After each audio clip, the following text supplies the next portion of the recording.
Let's get started. Story number 1. It was one of those cold, rainy nights that made everything seem heavier. The kind of evening where the rain taps against your windows in a steady, unrelenting rhythm, and the world outside seems to disappear into a blur of wet shadows. I had just moved into a small cottage on the outskirts of town, a place that had always been a bit of a mystery. The house was old, the kind of house with creaky floorboards and crooked windows, but it was all I could afford after losing my job. I didn't mind the isolation. In fact, it was what I needed. The peace, the quiet. I could focus on my writing again, get my life back together. But that night, rain pouring in sheets outside, lightning cracking in the distance, something changed. It started with the quiet. I had just finished dinner and was curled up in my armchair by the fire, reading a book. The storm outside had started as a light drizzle, but now it was a full downpour, the sound of it so constant that it almost became white noise. The wind howled, rattling the windows, and I shivered despite the warmth of the fire. At first, I thought I imagined it. A faint knock at the door. Knock, knock. I set the book down and got up slowly, heart pounding for reasons I couldn't quite explain. I had no visitors, no friends, no neighbors to check in on me. I opened the door, peering out into the dark, rain-soaked night. No one. I stood there for a long moment, squinting into the gloom. The wind tugged at the trees, and the rain lashed against the porch, but there was no sign of anyone. Shaking my head, I closed the door, locking it with a sigh.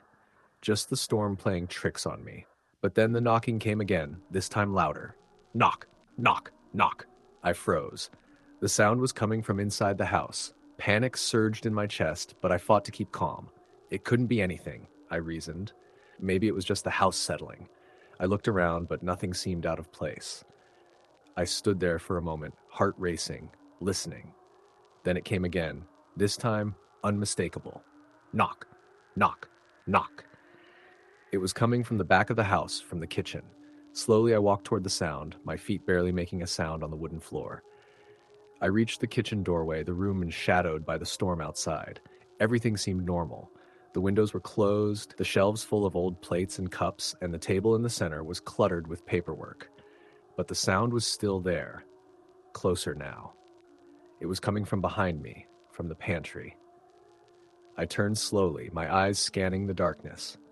I had been living in the house for about 2 weeks by then, and I knew the place well. The pantry was small, tucked in the corner of the kitchen, just a few feet from where I was standing. But it wasn't the pantry that unsettled me. It was the faint, wet footprints leading from the door to the pantry. They were muddy, as though someone had walked through the rain and into the house, but to the house, there was no one here. The footprints weren't normal either. They were wrong. The steps were large, out of place, and they didn't seem to match anything I knew about the house. I took a step forward, my hand trembling as I reached for the pantry door.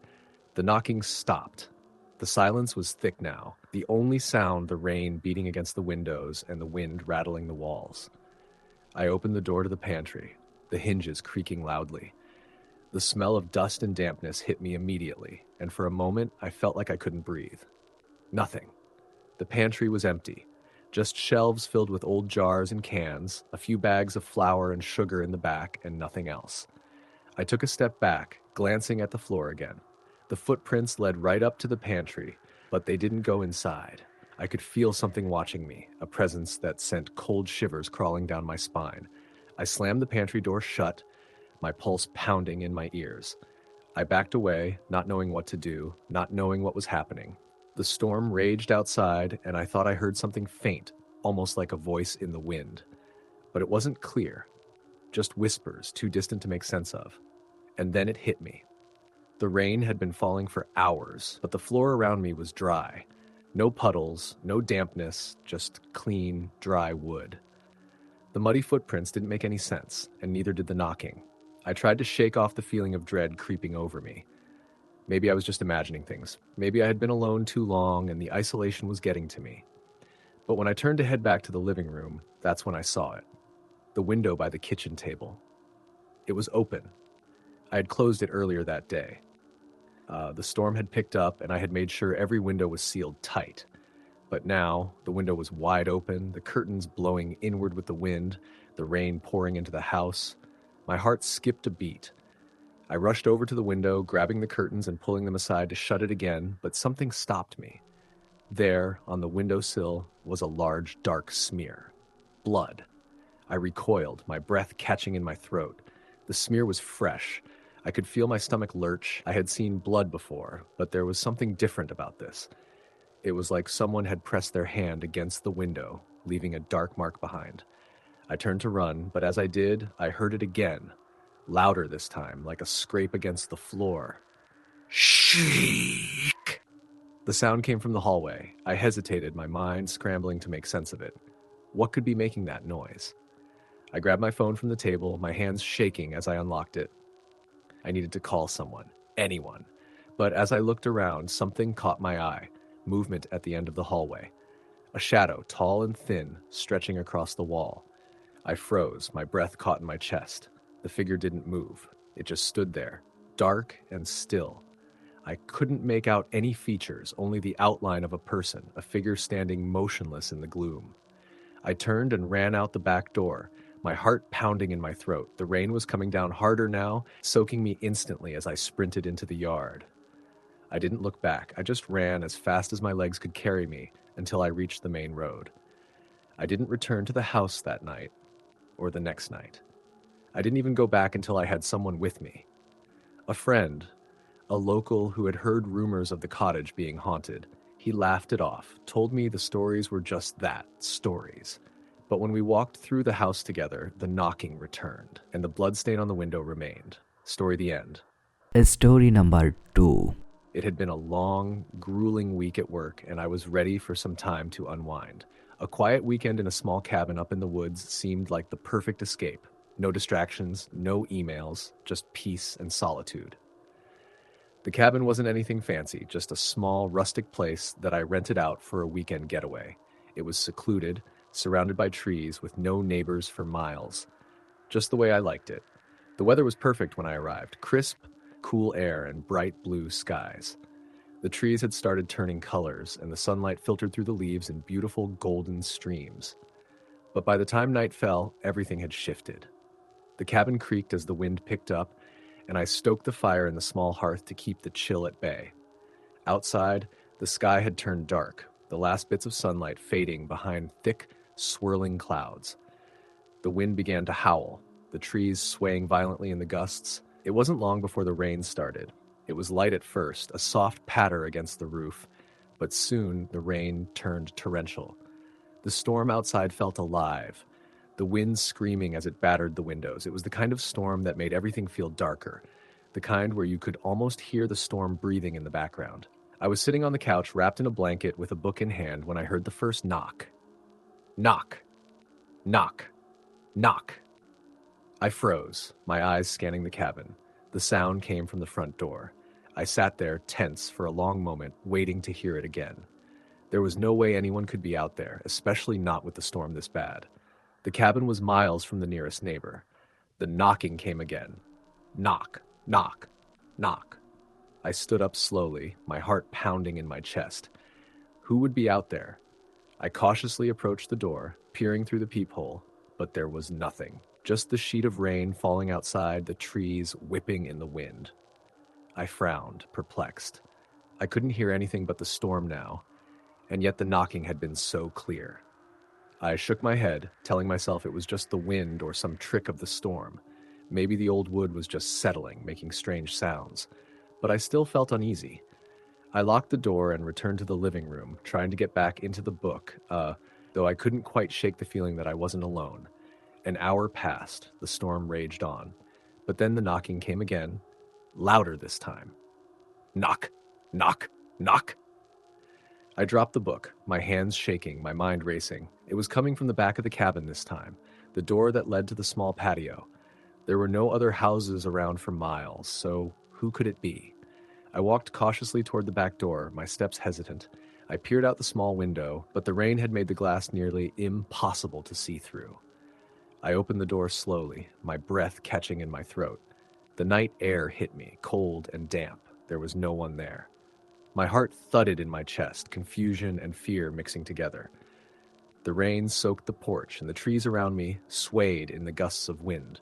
I looked down at the ground, expecting to see muddy footprints or some evidence that someone had been standing there.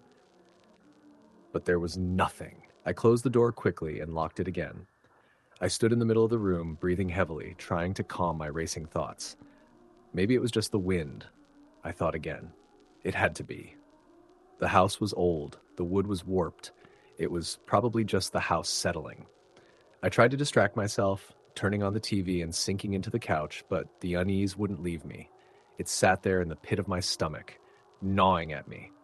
The storm seemed to intensify, the rain pelting against the windows, the wind howling louder. And then just when I thought I could relax, it came again.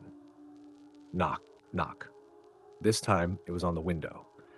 I froze. The knock was distinct, and it came from the living room window. I hadn't heard anything like it before, as if someone was deliberately tapping against the glass. I stood up slowly, my body trembling. I didn't want to look. I didn't want to see anything out there. But my feet moved against my will, dragging me toward the window. I peered out, my breath fogging up the glass.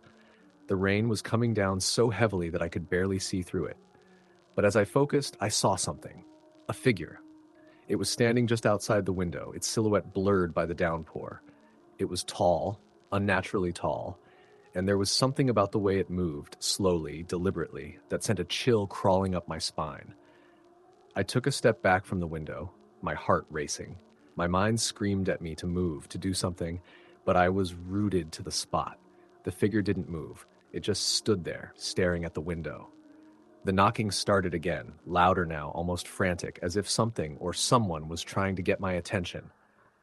Knock, knock, knock. I couldn't take it anymore. I turned away from the window and bolted for the back door. I needed to leave. I needed to get away from whatever this was. But when I reached the door, it wouldn't open. The lock had jammed. I frantically pulled at the door, but it wouldn't budge. Panic surged through me. I heard the knocking again, now coming from every direction. The windows, the door, the walls. The house was alive with the sound of knocking. Knock, knock, knock. I screamed, the sound of my voice drowned out by the storm, by the wind, by the knocking. And then, through the glass, I saw it again. The figure was closer now, standing just inches from the window, its face obscured by the shadows of the night. I couldn't breathe. I couldn't think. With a final desperate pull, the back door burst open. I didn't care what happened next. I didn't care if it was a dream or reality. I ran, my legs moving faster than I thought possible, the rain pounding against me as I sprinted through the yard toward the woods, toward the road. I didn't look back. I never went back to the cabin after that night. I couldn't bring myself to. When I heard about the house the following year, I couldn't believe it. They had found the previous owners, a couple who had disappeared years ago, never to be found again. They said the house was abandoned, but people who had lived nearby swore they'd seen something moving inside. The storm that night wasn't just a storm. It was the wind, the knocking, the whispers of those who had never left. I couldn't help but wonder, what if the figure I saw was the last one to knock? Story the end. Story number 3. The rain started falling lightly as I drove through the winding roads of the countryside. It was the kind of steady drizzle that makes the world look smudged, a gray mist hovering over the hills. I had just finished a business trip, and the drive home was longer than I expected, leaving me anxious to get back to the comfort of my own bed. The roads around this area were unfamiliar, and I could see the dark silhouette of the old farmhouse coming into view as I approached. It was a place I'd passed by many times, but this time, something felt different. The house sat at the edge of a dense forest, its shape barely visible in the distance, with only a flicker of light from the porch lamp cutting through the rain. The cottage had always intrigued me, the kind of house that seemed stuck in time, with a history that no one talked about. There were stories, I'd heard them growing up, but no one ever gave details. The place had been empty for as long as I could remember, and I never thought much of it until that night. The rain began to pick up, making the roads slippery. I took a sharp turn and found myself in front of the farmhouse, instinctively slowing down. The house, large and imposing despite its age, looked even more unsettling in the rain, with its windows dark and empty. But something about it called to me. A strange curiosity tugged at my mind. I parked my car across the street from the house, unsure of what I was doing. The weather outside was worsening by the minute. Thunder rumbled in the distance, and the wind howled through the trees. I shivered, not from the cold, but from the overwhelming sense that I shouldn't be here. But I was already out of the car, walking toward the front gate. The first few steps I took were hesitant, the gravel beneath my shoes clicking in the quiet night. I approached the house, looking at the windows, half expecting to see a face peering out from one of them. But there was nothing, only the relentless sound of rain and the occasional gust of wind. The porch steps creaked under my weight as I made my way to the door. That was when I noticed the door handle. It was slightly ajar, barely noticeable in the dim light. A cold chill ran through me, and for a moment I thought about turning around and leaving. But something, or perhaps my own restless curiosity, kept me rooted in place. I reached for the door handle, gently pushed it open, and stepped inside. The house was dark, so dark that even with the door open, the rain outside barely lit up the entryway. It smelled of mildew and old wood, the scent of a place that hadn't seen a human inhabitant in years. I hesitated, standing still in the dark, trying to listen for any sound, but the silence was deafening. The storm outside continued its fury, but here in the house it felt like time had stopped altogether. I took a few more steps inside. The floorboards groaned underfoot. The sound made my heart race faster, but I pressed on. The front hallway was narrow and lined with faded wallpaper that peeled away in places. The shadows played tricks on my eyes, making the corners of the house appear darker than they really were. And that's when I heard it. A soft sound at first, barely perceptible over the wind and rain. A faint rustling. My breath hitched and I stood perfectly still, straining my ears. It came from the second floor. Footsteps. Slow, deliberate footsteps. I had to force myself to move, my legs feeling heavy like I was walking through mud.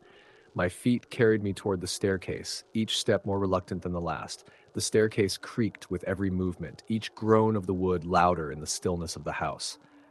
The steps led me up into the darkness of the second floor. I held my breath, wondering if the footsteps were real or just my mind playing tricks on me. But then I heard a voice. It was soft, so quiet that I wasn't sure at first if I had imagined it. "Help me."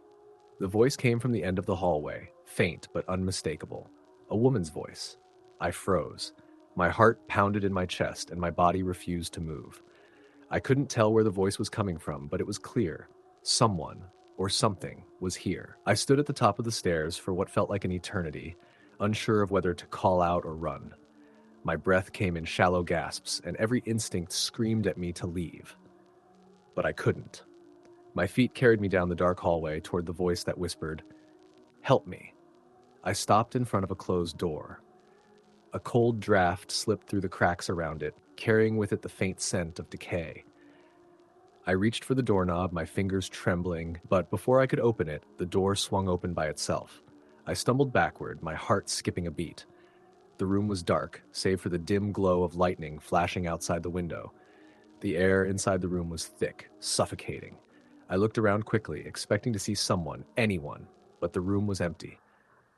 The silence pressed in around me, and for a moment I thought I was imagining everything. But then I saw it, a figure standing by the window, a woman. Her back was to me, her dark hair hanging in loose waves, and her posture hunched as though she were in pain. The room seemed colder and the air grew heavier. "Please," she whispered, her voice barely audible. I stepped forward, unsure of what to do, my breath coming in short, ragged bursts. "Who are you?" I asked, my voice trembling. The woman didn't respond. She just stood there, her back to me, facing the window. The rain beat against the glass, louder now as the storm outside intensified. The air seemed charged with something. I couldn't explain it. My pulse raced. Every instinct I had told me to leave, but I couldn't tear myself away from the scene unfolding before me. Suddenly, the figure moved. It turned slowly, deliberately, and when I saw her face, I felt my stomach drop. Her eyes were wide, vacant, her skin pale and drawn tight over her bones. But it wasn't the woman's appearance that horrified me. It was the expression on her face. The look of pure sorrow mixed with an indescribable sadness. And then, the thing that truly terrified me. Her mouth opened and she screamed. The sound pierced the air like glass shattering. It was the scream of someone who had been trapped, someone who had been in agony for far too long. It echoed in the room, deafening, making my chest tighten with terror. I backed away, but my feet wouldn't move fast enough. The woman's hand reached out toward me, her fingers elongated like claws, and just as she lunged forward, I bolted out of the room. I didn't look back, my body moving on pure adrenaline. I ran down the stairs, through the hallway, and out the front door, slamming it behind me. I didn't stop running until I reached my car, breathless, shaking, and soaked to the bone from the rain. I didn't sleep that night. I couldn't shake the image of her face, the agony in her eyes, and the scream that would haunt me for years. I left the countryside the next morning, but I've never forgotten that house. They say the farmhouse has been abandoned for years, and yet I still hear stories of a woman who died there long ago. Some say she died in the storm, some say she never left. But I know what I saw, and I'll never go back to that house again. Story the end. Story number 4. It had been a long, tiring week. I was looking forward to a quiet, peaceful weekend away from the hustle of city life. A secluded cabin in the woods, far from the noise of cars and people, seemed like the perfect place to relax. I found a small, charming cabin nestled in a remote area, only accessible via a narrow dirt road. It was everything I wanted: isolated, rustic, and quiet. The day I arrived, the weather was clear, with the sun shining down through the trees and a gentle breeze rustling the leaves. The cabin was even more charming than I had imagined, with a small front porch, a fire pit in the yard, and a view of the dense forest stretching out in all directions. After unpacking, I spent the day exploring the area, enjoying the solitude and the beauty of the natural world around me. By the time evening arrived, the sky began to darken and clouds started rolling in. I decided to light a fire in the small fireplace inside the cabin, settle in with a book, and enjoy a peaceful night. But as the sun set, the weather began to change quickly. The wind picked up and the first raindrops began to fall. At first, it was a gentle shower, the sound of raindrops tapping softly on the roof. But soon the rain grew heavier and the wind began howling through the trees. It felt as though the storm was closing in, surrounding the cabin with an eerie sense of foreboding. The fire crackled in the hearth, casting shadows on the walls, but I couldn't shake the feeling something wasn't right. The storm outside grew more intense. The rain pounded against the windows, and the wind seemed to shake the entire cabin. I sat in my armchair by the fire, my book forgotten in my lap, my eyes flicking nervously to the windows. The storm felt unnatural, as though it had come out of nowhere. There was an unsettling energy in the air. Suddenly, the wind howled louder, and the lights flickered. I jumped, my heart racing. The power went out with a final pop of the lights, plunging the cabin into darkness. The only light came from the fire in the fireplace, casting a dim glow across the room. I sat still for a moment, listening to the storm rage outside, my mind running in circles. The cabin felt so isolated, so cut off from the rest of the world. The storm seemed to have trapped me here. After a few minutes, I decided to go to bed. The storm didn't seem to be letting up, and I needed to get some sleep. But as I climbed into bed, I couldn't shake the feeling that I wasn't alone. I looked around the dark room, trying to convince myself it was just the storm making my mind play tricks on me. The wind continued to howl, and the sound of the rain pounding against the roof filled the silence. I closed my eyes, trying to calm my racing thoughts, but the unease lingered. Then I heard it, a soft tapping. It came from the window beside the bed. At first, I thought it was just a branch from the tree outside brushing against the glass in the wind, but then the tapping grew louder, more deliberate. Tap, tap, tap. My heart pounded in my chest. I lay perfectly still, trying to convince myself it was just the storm, the branches in the wind. But the tapping didn't stop. It grew faster and more insistent. I sat up in bed, staring at the window, unable to tear my eyes away from it. The storm outside was fierce, but the tapping seemed to defy the wind and the rain. It was too rhythmic, too purposeful to be caused by the weather. Slowly, I crept out of bed and tiptoed toward the window. My breath came in shallow gasps and my hands trembled as I reached for the curtain. With a deep breath, I pulled it aside. The window was covered in rain, the glass fogged up from the cold air outside. There was no one there, No figure standing in the rain, no one tapping on the glass. I exhaled in relief, telling myself I was imagining things. The wind was playing tricks on me, nothing more. I was about to pull the curtain back when I heard it again. The tapping. Only this time it wasn't coming from the window, it was coming from the door. I froze, my heart hammering in my chest. The door was on the other side of the room, leading out to the porch.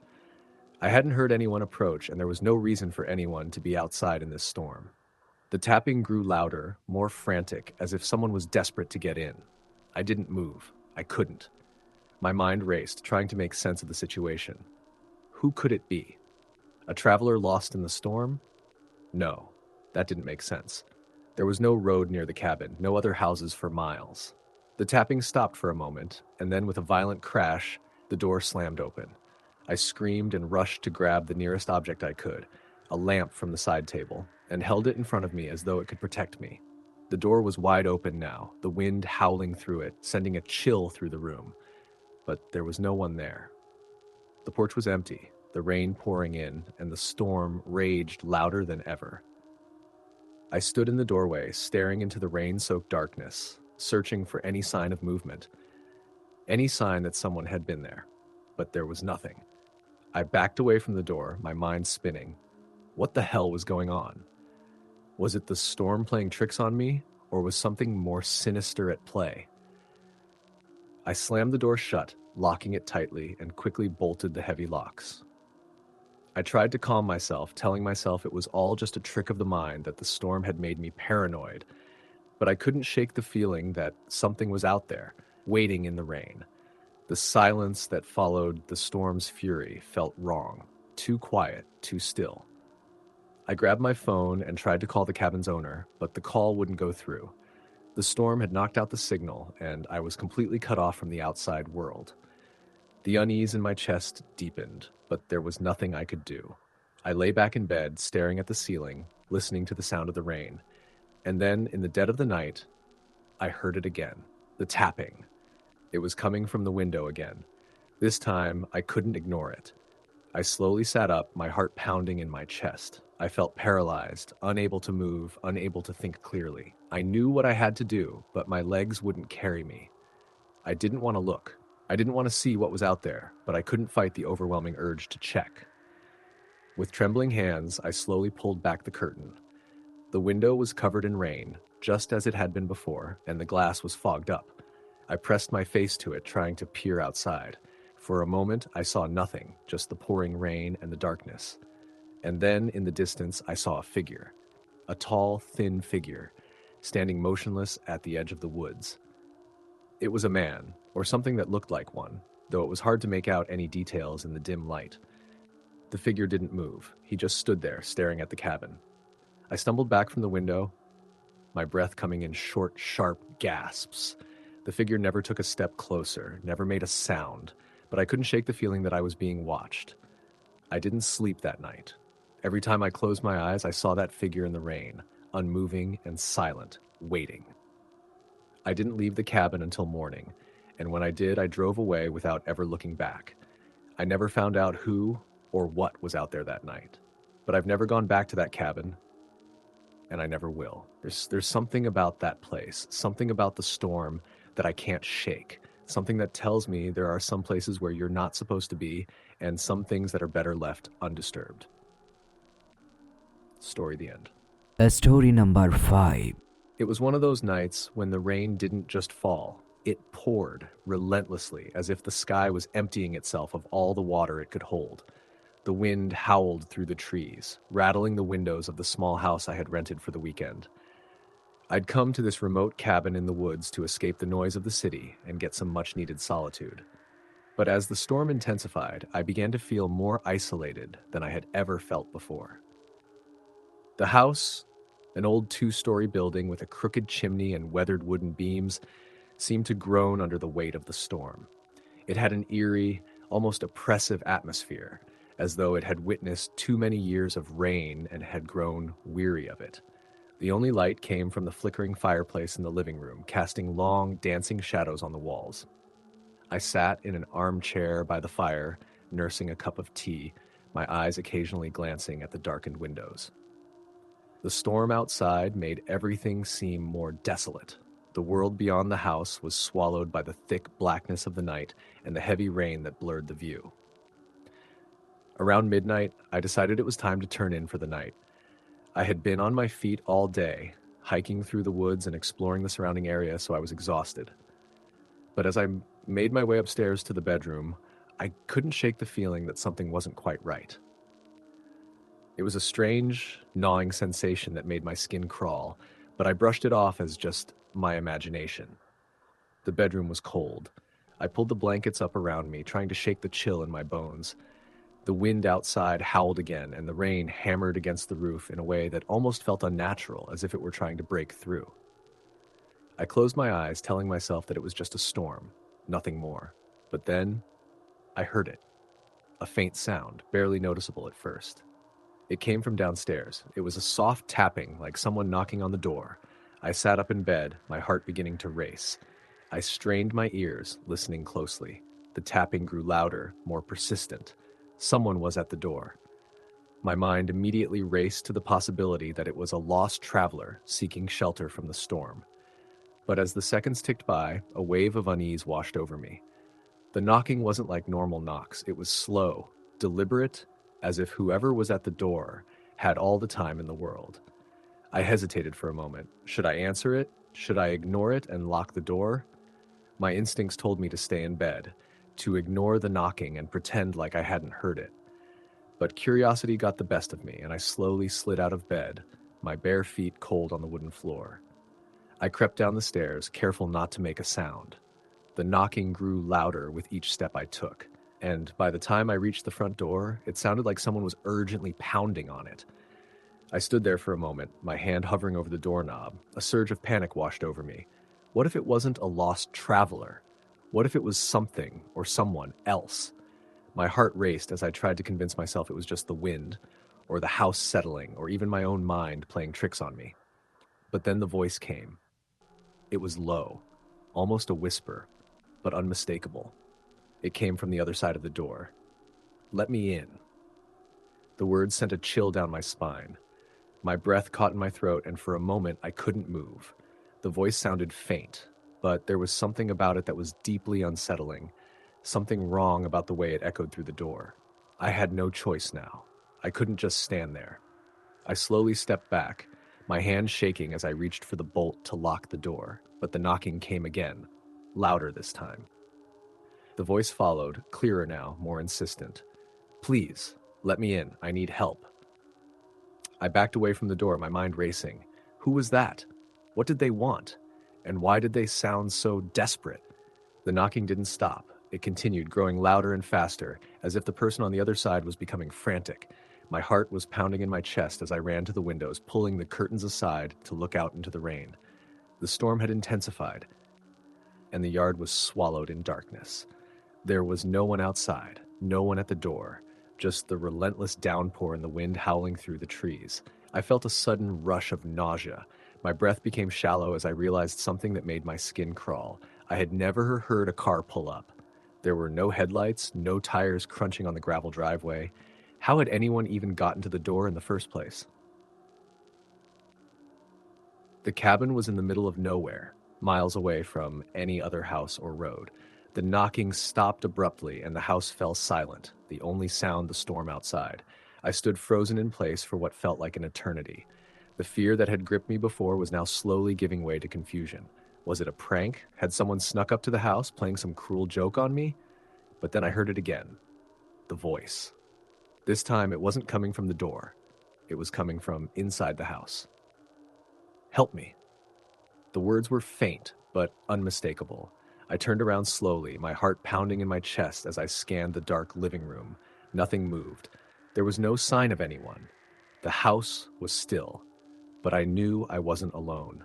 I slowly crept back into the living room, my eyes darting from corner to corner, trying to make sense of what was happening. The air felt heavier now, thick with the tension of something unseen. I walked slowly toward the stairs, my feet making no sound on the floorboards. The voice, faint and sorrowful, whispered again, "Help me, please." I climbed the stairs carefully, trying not to make a sound. My pulse thundered in my ears as I reached the top. The hallway was dark, and as I walked past the bedrooms, I felt the hairs on the back of my neck stand up. It was so quiet, too quiet. I reached the door to the attic. The wooden door stood ajar, just slightly, as if inviting me in. The voice came again. This time, it was clear and it sent a shiver down my spine. Come closer. I didn't know what to do. I didn't want to go up into that attic, but my feet carried me forward, moving on their own as if some unseen force was guiding me. My hand gripped the door handle, and as I pushed it open, the smell of damp, rotting wood filled the air. The attic was dark. But there, in the far corner, I saw it, a figure, hunched over, sitting on the floor. Its head was down, but I could see the long, that matted hair hanging loosely over its shoulders. It didn't move. I took a step back, my breath caught in my throat, and then I saw it, the pale, bony hand extending toward me from the corner, fingers twitching, reaching out for me. I screamed. I ran down the stairs and out the front door into the rain without looking back. The storm was worse than ever, but I didn't care. I had to get away. I didn't stop running until I found a road, and I flagged down a passing car. The driver was a man in a pickup truck, and when I told him about the cabin, he paled. "Why did you go there?" he asked, his voice trembling. "That place has been abandoned for years. No one's been up there since the fire." I didn't say anything else. I didn't need to. I knew then that what had happened to me wasn't just a prank. The house had been abandoned long before I had ever arrived. There was no one in that cabin but me. But something had been waiting for me. And it still waits, in the dark, listening to the rain. Story the end. Story number 6. The rain had been relentless, coming down in sheets, as if the heavens themselves were weeping. The wind howled through the trees, and the trees groaned under the weight of the storm. The house, a modest 2-story cottage at the edge of a small town, creaked and groaned in response to the storm, but it felt oddly comforting. I had moved into this place just a few weeks earlier, escaping the chaos of the city, hoping for peace and a fresh start. The weather had been mild up until now, but the storm that night felt different, almost foreboding. I had spent most of the evening indoors, curled up with a good book, enjoying the soothing crackle of the fire in the hearth. But as the evening wore on, I began to feel a strange unease settle over me. There was something about the storm that seemed to stir up an unsettling energy in the house. Maybe it was the howling wind, or the endless drumming of the rain against the roof, but I couldn't shake the feeling that I was being watched. The clock struck midnight, and I glanced over at the window. The heavy rain had reduced visibility to almost nothing outside. The wind was so loud that it felt as if the house might be swallowed by the storm at any moment. It felt as though the storm was closing in around me, isolating me from the world outside. I decided it was time to go to bed. I extinguished the fire, dimming the room to a soft glow, and made my way upstairs to my bedroom. As I crawled into bed, I couldn't quite shake the feeling that something was wrong. The house was unnervingly silent now, the storm outside muffling all other sounds. I lay there, staring at the ceiling, trying to calm my racing thoughts, but my mind kept returning to the strange feeling of being watched. The silence was broken by the faintest sound.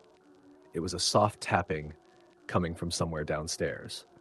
I froze, listening intently. The tapping continued, slow and deliberate. It sounded as though it was coming from the front door. My heart began to pound in my chest. It could be anyone, someone seeking shelter from the storm. But why hadn't I heard a car pull up or anyone walking up the porch steps? It was as though they had simply appeared out of nowhere. I tried to brush it off as the storm playing tricks on my mind, but the tapping persisted.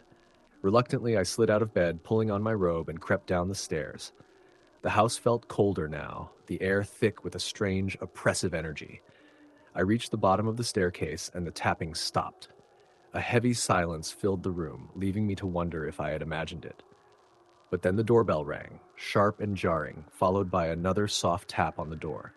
I stood frozen for a moment, too scared to move. The storm raged outside, but everything inside was still. There was no movement, no sign of life. I glanced out of the window, but the darkness outside was impenetrable, the rain blurring everything. I took a hesitant step toward the door, trying to calm my nerves. Whoever was outside could be just another lost traveler seeking shelter from the storm. I reached for the door handle, my hand trembling. Before I could open it, I heard a voice. "Let me in, please." The voice was faint, distant, but unmistakable. My blood ran cold.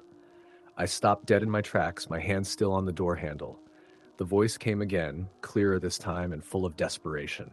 "Let me in." I didn't know what to do. Part of me wanted to open the door, to offer shelter, but another part of me screamed to stay away. My heart raced as I slowly backed away from the door. The voice was unnerving, like a whisper just on the edge of hearing, but also filled with a strange, otherworldly urgency. I wanted to run, but my legs wouldn't move. Then, with a sudden force, the door rattled as though something heavy had struck it from the other side. I jumped back, my breath caught in my throat. The wind howled louder and the rain beat against the windows, but that noise, the noise of something trying to force its way in, was deafening. A strange thought flashed through my mind. I couldn't stay in the house, but there was nowhere to go. I was alone, and the storm had trapped me here. I turned and bolted upstairs, my heart thudding in my chest. I reached my bedroom and locked the door, my mind spinning with confusion and fear. I slid under the covers, trying to convince myself it was all just a bad dream or a figment of my imagination. I shut my eyes, hoping for sleep, but then I heard it again. A sound so faint it could have been the wind or a trick of my mind, but then it came again, louder this time. Footsteps. I sat up in bed, my heart racing. The sound was unmistakable. Footsteps, slow and deliberate, coming from the hallway outside my room. I didn't move. I didn't make a sound. The footsteps stopped right outside my door. For what felt like an eternity, I stayed perfectly still, not daring to breathe. The air was thick with tension, and the silence between each step seemed louder than the last. Then the doorknob turned. I gasped, my body frozen with terror. The door didn't open. Whoever was on the other side didn't force it, but the handle turned and I could hear their breath.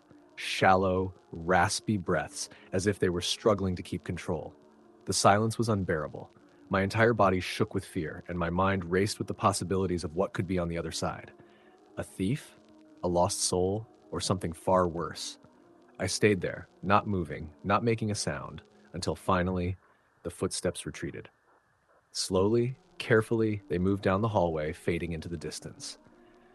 I didn't know how long I lay there, my heart still racing, my mind struggling to comprehend what had just happened. The storm outside was still raging, but the house had fallen silent again. Too silent. It felt empty, like the entire world had gone still. I couldn't stay there anymore. With trembling hands, I grabbed my phone and dialed the police, but as the line rang, the phone suddenly went dead. No signal. The storm had cut off all communication. I knew I couldn't stay in the house alone any longer. I grabbed my coat and without thinking, ran out into the storm. The wind nearly knocked me off my feet and the rain drenched me instantly. But I didn't care. I ran farther and farther into the night until I found shelter at a neighbor's house a mile away. I pounded on their door, frantic and soaked to the bone, and they let me in, confused and concerned. It wasn't until much later, after the storm had passed, that I learned the truth. The house I had rented had a dark history. It was said to be haunted by the ghost of a woman who had died there, alone, years ago, after being locked in the house by her husband during a storm, much like the one I had experienced. She had begged for help, but no one ever came. I never went back to that house. The memory of that night, the desperate voice, the footsteps outside my door, still haunts me. The house remains abandoned, and I've heard the stories since of people who have gone to that house and never returned, of those who hear the tapping on the door and the whispers in the wind, calling for someone to let them in. Story the end. Story number 7. The storm had started early in the evening, as though the heavens were warning us of what was to come. By the time night fell, the rain had transformed from a gentle drizzle to a torrential downpour. The wind screamed through the trees, making the whole world seem alive, shifting and groaning under the pressure of the weather. I had recently moved to the small, secluded cottage on the edge of a dense forest. The kind of place most people would deem cozy, but there was something about it that always unsettled me. Maybe it was the location, far from any neighbors, or the oldness of the house itself. The floorboards creaked with every step, and the windows rattled when the wind picked up. It felt like the house was always breathing, almost as if it were alive in some way. But I needed the solitude, so I had brushed off my unease, convincing myself that it was just a natural part of being in an old, isolated home. That particular night, I was sitting by the fire, wrapped in a blanket, sipping on a cup of tea, hoping the storm would calm soon. The rain was deafening, hammering against the roof, while the wind howled outside, creating an almost symphonic chorus of natural chaos. The whole world felt shut out from me, wrapped in that suffocating, endless storm. As the clock struck midnight, I decided to retire to bed. The house had grown eerily quiet, save for the occasional gust of wind rattling the windows. There was something about the silence that felt unnatural. I chalked it up to the storm, the way it dampened all the usual night sounds, and tried to shake off the feeling of unease creeping over me. The second I turned off the light and lay down, a sudden noise broke the silence. It was faint, like a tap or a knock, but it was unmistakable. My heart skipped a beat. The sound came again, closer this time. The knock, or tap, was persistent, slow, but deliberate. Someone was at the door. I sat up in bed, frozen, the hair on the back of my neck standing on end. Who could possibly be out there in this weather? No one lived within miles of the house. I couldn't hear any cars, no sound of footsteps in the wet grass. The wind and rain made it impossible for anyone to walk up to the house without being seen, or at least heard. Yet the knocking continued. I didn't know what to do. Should I answer it? Should I ignore it? I debated for what felt like an eternity, my mind racing through possibilities. The storm outside seemed to press in on me, making everything feel claustrophobic, as though the whole world had been swallowed by darkness and rain. Finally, my feet carried me toward the stairs, against my better judgment. I grabbed a flashlight, and with a pounding heart, I descended into the quiet, darkened living room. The knocking had stopped by the time I reached the door, but I couldn't shake the feeling that something was wrong. I stood there for a long moment, staring at the door. Then, with a shaking hand, I reached for the doorknob. "Hello?" I called out, trying to sound confident, though my voice trembled. No response, just the constant drumming of rain. The air in the house felt thick, heavy, like the storm was inside as well as outside. I glanced out the window, but the night was so black I could see nothing, only the reflection of my own face, pale and wide-eyed. I had never felt so isolated in my life. I stood there, holding the door handle, wondering if I should open it. Maybe it was some prankster, or someone lost in the storm. I convinced myself it was just the weather playing tricks on me, but as I stood there, staring into the abyss outside, I could feel a strange, oppressive energy closing in. Something was wrong, terribly wrong. Before I could gather the courage to open the door, I heard it again. A soft, pleading voice. "Please, let me in." My blood ran cold. The voice was faint, almost a whisper, but it was unmistakable. It was so close as if the person was standing right on the other side of the door. The voice was weak, desperate, but there was something else in it, something that made my stomach churn. It was wrong. I backed away from the door, my body shaking. I didn't know who or what was out there, but it wasn't a person. It couldn't be. The voice was too empty. The voice came again, a little louder this time, almost a rasping cry. "Please, help me, let me in." I turned and bolted upstairs, my heart thundering in my chest. The steps behind me sounded distant, almost echoing in my mind. But I didn't look back. I didn't stop to question what I just heard or whether I was imagining it. All I knew was that I needed to get away. I locked the bedroom door behind me and slid under the covers, my breath coming in quick, shallow bursts. My mind raced, my pulse erratic. I wanted to believe it was just the storm playing tricks on me, but something deep down told me that wasn't the case. Something was out there, waiting. The silence in the room felt suffocating, and I lay there in the dark, too afraid to move. I tried to calm my breathing, to convince myself that it was all in my head, that I'd been hearing things, but my nerves were shot. The rain kept falling outside, its rhythmic pounding against the roof like a constant reminder that the world was locked outside. But in my mind, I couldn't shake the sound of that voice, pleading, begging. Then I heard it again. This time, it was closer. The voice came from inside the house. "Please, I need help." It wasn't coming from the door, it was coming from the hallway. The air around me felt colder, denser, as though something had shifted, as if the space between the walls had somehow expanded. I sat up in bed, my heart in my throat, listening intently. The voice, soft, raspy, and filled with hopelessness, came again. I slowly got out of bed, my limbs heavy, as if my body was made of lead. I was terrified, but my feet moved as if they had a mind of their own. The house felt like a maze now, every room unfamiliar and unsettling. I crept into the hallway, flashlight trembling in my hand, my eyes darting to every shadow. The footsteps began again, faint but unmistakable. The air was colder here. The shadows in the hallway stretched unnaturally long, as if they were reaching for me.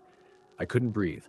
I felt as if I were being drawn into something that shouldn't be here.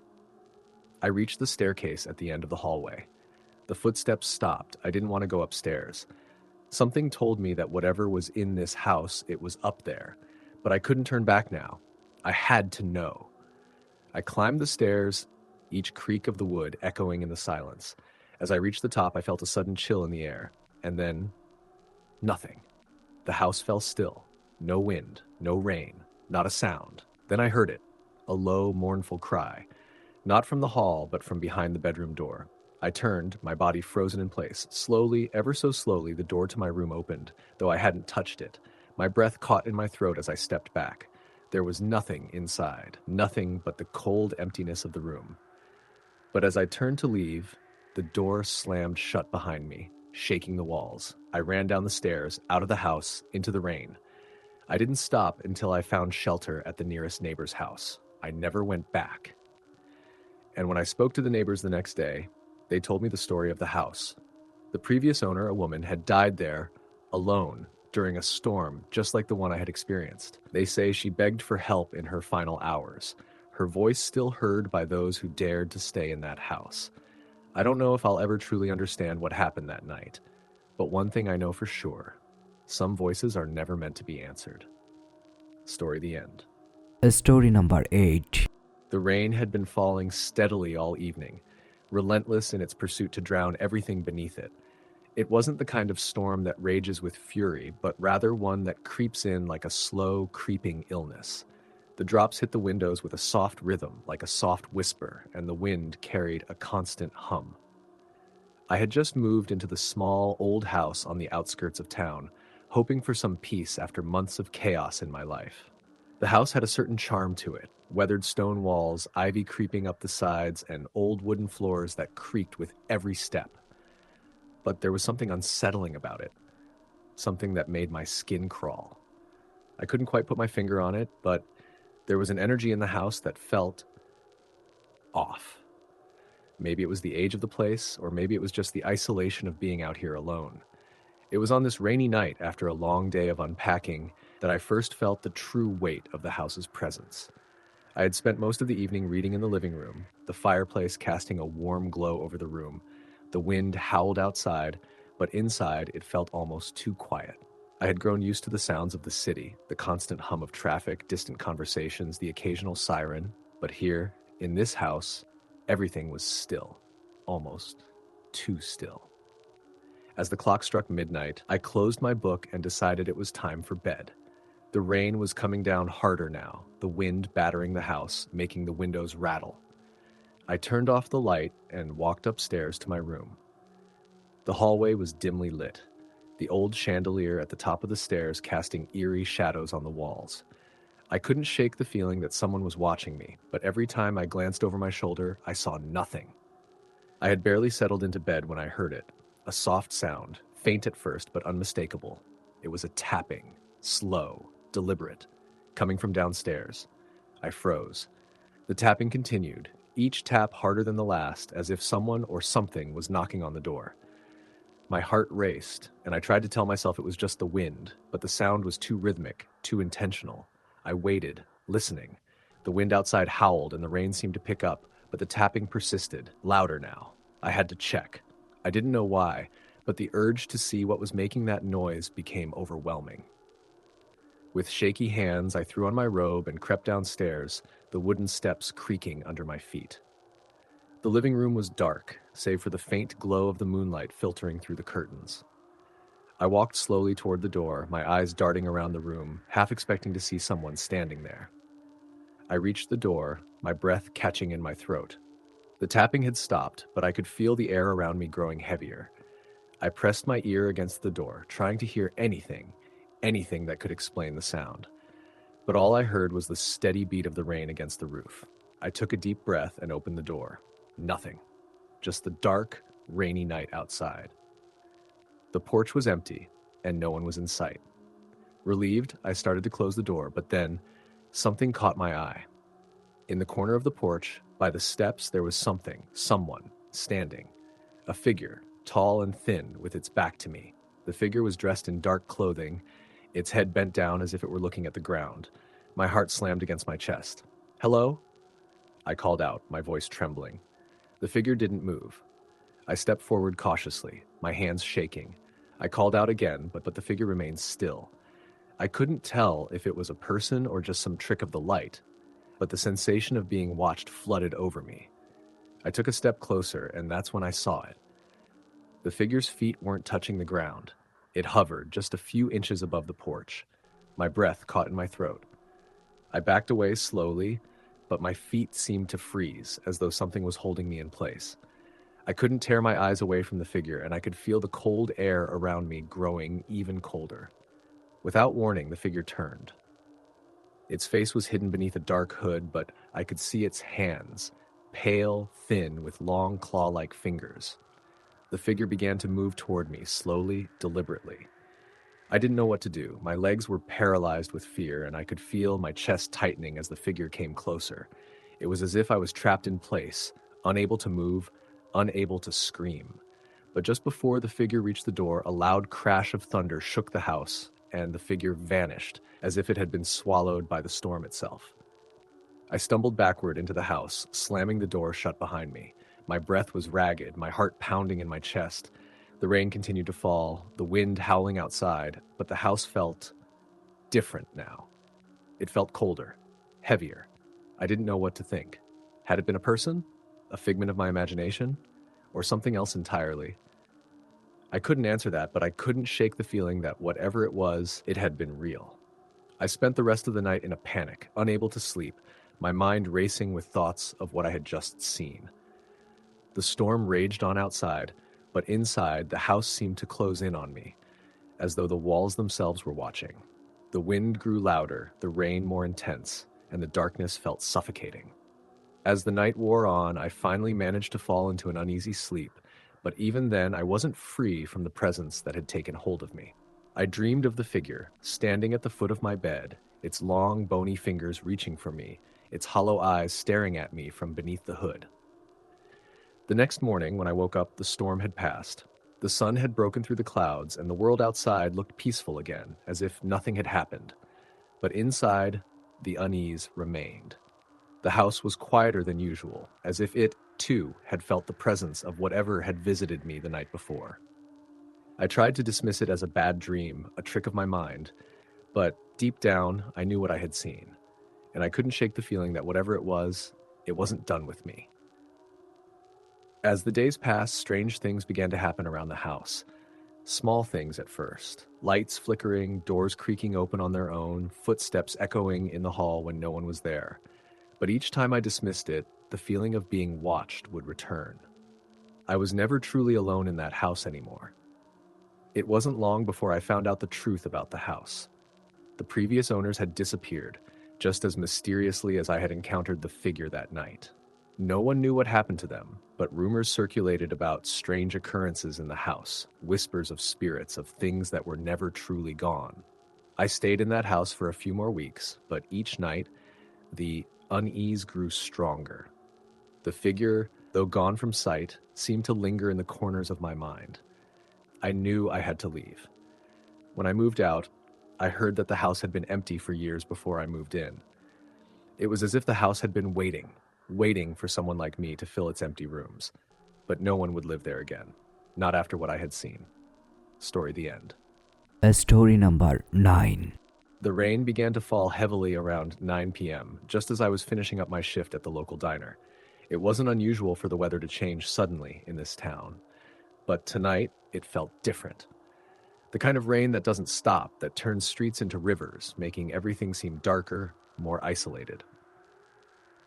I'd been living in a small house on the outskirts of town for a few months now, trying to escape the noise and chaos of the city. It was a two-story old Victorian house, a bit rundown but cozy enough for me. I hadn't really made friends in town yet, so I spent most of my time in the house, reading or watching movies. On rainy nights like this, the isolation felt almost comforting. After the storm hit, I made my way home, the windshield wipers working overtime to clear the torrential rain from my view. The streets were almost empty, save for the occasional car driving by in the haze of the rain. The wind howled through the trees, bending them almost in half, and the rain pelted the car windows so loud that it drowned out everything else. By the time I pulled into the driveway, the rain was falling in sheets, and the wind had picked up even more. I rushed inside, thankful to be out of the storm. I hung my jacket by the door and made my way into the kitchen to make some coffee. I needed something warm to settle my nerves. I poured myself a cup and settled onto the couch, trying to enjoy the comfort of my home. The storm raged outside, and I felt safe inside, away from the chaos of the world. But as the wind howled louder and louder, I felt an unsettling feeling creep over me. It was almost as if the storm was reaching inside, trying to touch me. I turned up the volume on the TV to distract myself, but that's when I heard it. A faint knock at the door. I froze. The knock came again, louder this time, followed by a soft scraping noise. I was sure no one could have been out there in this weather, but I hesitated. Who would be out in a storm like this, especially at this hour? I slowly made my way to the door, my mind racing. I peered through the peephole, but saw nothing. The porch was empty, and the rain poured down relentlessly, obscuring any view. My heart beat faster, and I tried to tell myself it was just the wind, but the knocking continued, persistent, almost frantic. I took a deep breath and opened the door. The wind hit me like a physical force, and I quickly stepped back to avoid the rain that was being blown in. But there was no one there. The porch was empty. Confused, I stepped back inside and shut the door behind me. I stood there for a moment, my hand on the doorknob, staring at the darkness outside. The storm was fierce now, the wind carrying the rain in sideways sheets. But there was something in the air that felt wrong. I couldn't shake the feeling that someone had been standing there just beyond the door. I shook my head, telling myself I was being paranoid. Maybe it had been a branch or debris hitting the door. It was probably nothing. I turned back to the living room, but before I could even sit down, I heard it again. A soft scraping, like something being dragged across the floor. My heart skipped a beat. I knew it hadn't been there before. I grabbed the flashlight from the drawer and walked cautiously down the hallway toward the source of the noise. My footsteps echoed in the silence, and my mind raced with questions. What was that sound? Why was I so on edge? I reached the room at the end of the hall, the one that I'd converted into a small study. The door was slightly ajar, the light inside flickering. I pushed the door open, shining the flashlight around. The room was empty, but the floor was wet. I frowned, stepping inside. The rain hadn't been coming in, so how could the floor be wet? I knelt down and touched the puddle. It was cold, colder than it should have been, almost like the air had dropped several degrees. As I stood up, the flashlight flickered, and I heard something behind me. A faint whisper, so quiet I could hardly make it out. I turned quickly, my breath catching in my throat, but no one was there. Suddenly, the door slammed shut, and I jumped back, my heart pounding. The room was cold now, and the air felt thick, almost suffocating. I rushed back to the door, trying to yank it open, but it wouldn't budge. My fingers were trembling as I pulled at the handle. The whispers grew louder now, not coming from anywhere specific, but as though the walls themselves were whispering. The door was locked, and no matter how hard I pulled, it wouldn't open. I could hear footsteps behind me now, slow, dragging footsteps moving toward me. My skin prickled with fear as I slowly turned, and for the briefest moment I saw a figure standing in the corner of the room. It was a woman. Her long, wet hair clung to her face, her eyes hollow, and her lips were stretched in a grin that didn't seem to belong to a human. She was dressed in a dark, flowing gown, the fabric torn and stained with something that I couldn't identify. I screamed and pounded on the door, desperate to escape, but the figure moved toward me with unnatural slowness, her head tilting to one side as if she were studying me. The footsteps grew louder, but the air was so thick now that I could hardly breathe. Finally, with one last desperate push, I slammed into the door, and it gave way. I stumbled out into the hallway, gasping for breath, my heart pounding in my chest. The house was silent once again, but the air felt heavy, pressing in on me from all sides. I didn't look back. I ran down the stairs and out into the storm, not caring about the rain or the wind. I ran until I reached the nearest neighbor's house, banging on the door, gasping for air. When they let me in, I didn't say a word. I just collapsed onto the couch, shivering and drenched. The storm raged on outside, but the fear that had gripped me didn't leave. Later, when I was able to speak, I told them what happened. They just looked at me with pity in their eyes, and after a long silence, they told me the story of the house. It had been abandoned for years before I moved in. The previous owners, a young couple, had disappeared without a trace. People said that the house was haunted, that the woman who had lived there was seen wandering the halls before she vanished. Some said she had drowned in the rain, others said she had been taken by something else. But I knew, deep down, that whatever it was, it hadn't been a figment of my imagination. The woman, the whispers, the coldness, it had all been real. I never went back to that house. I couldn't, and I don't know if anyone else ever will. Story the end. Story number 10. The rain came down in sheets that night, drumming relentlessly on the roof of my small house on the edge of town. I had just moved in a few weeks ago, hoping the quiet would help me escape the chaos of the city. But tonight, something about the rain felt different. There was a heaviness in the air that made me uneasy, as if the storm itself was waiting for something. It had been a long day of unpacking and adjusting to my new life, and I was finally sitting down in my living room, enjoying a cup of tea. The house was old, built in the early 1900s, and although I loved its charm, creaky floorboards, drafty windows, it had its quirks. For one, the heating system seemed to work sporadically, and on nights like this, the house felt far colder than it should. The storm outside was fierce, the wind howling and rain tapping against the windows like fingers drumming impatiently. The lights flickered a few times, but stayed on. I wrapped myself in a blanket and huddled into the couch, trying to relax. It wasn't long before I heard something, a soft tapping sound. At first, I thought it was just the rain, but as I focused, I realized it was coming from the window, not the roof. Tap. Tap. Tap. I stood up and walked over to the window, pulling back the curtain. Outside, the world was a blur of rain and wind, but there was nothing there. I could barely see past the glass, but there were no shadows, no figures in the yard, nothing to explain the sound. I shook my head, chalking it up to my imagination, and returned to the couch. But just as I sat down, I heard it again, this time louder. Tap, tap, tap, tap. My heart skipped. I knew the window had been empty, but now it sounded like something or someone was tapping directly on the glass. Slowly, I stood up, my feet heavy, and walked back to the window. My breath fogged up the glass as I leaned closer to look outside. Still nothing. I stepped back, my hands trembling slightly. Maybe it was a branch from the tree outside, caught in the wind, scraping against the window. I tried to convince myself it was just that. I went back to the couch and tried to ignore the growing feeling of discomfort in my chest. But the feeling didn't leave. The tapping came again, this time accompanied by a faint scratching sound. A sound so deliberate it couldn't have been the wind. I stood up, this time more cautiously. The house creaked beneath me as I walked toward the hallway. I reached the kitchen and grabbed a flashlight from a drawer, my nerves on edge. The rain continued to pour outside, and I couldn't shake the sense that something was wrong. I was no longer sure if it was the storm or something else. The flashlight beam cut through the darkness as I slowly made my way down the hallway. The floorboards creaked beneath my feet, and with each step, the house felt colder. As I reached the stairs, I paused, hearing the faint sound of footsteps coming from upstairs. My heart pounded in my chest. There was no one else here, just me. I didn't know what to do. Should I go upstairs? Should I leave the house altogether? But I was too scared to move, frozen in place by the distant sound of someone or something walking above me.